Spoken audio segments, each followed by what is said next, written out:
ishlagan tashkilotdan ish haqqimni ololmaganim sababli Davlat mehnat nazorati inspeksiyasiga murojaat qilgan edim.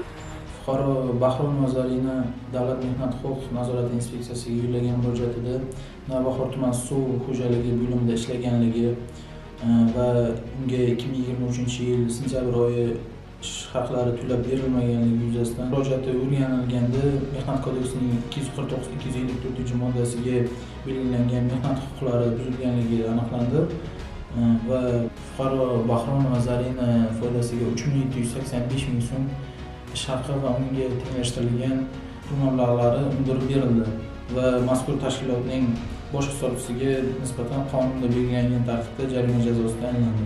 Men Davlat mehnat nazorati inspeksiyasidan minnatdorman. Kimda mehnat huquqlari buzilsa, Davlat mehnat inspeksiyasiga murojaat qilishlarini tavsiya qilaman.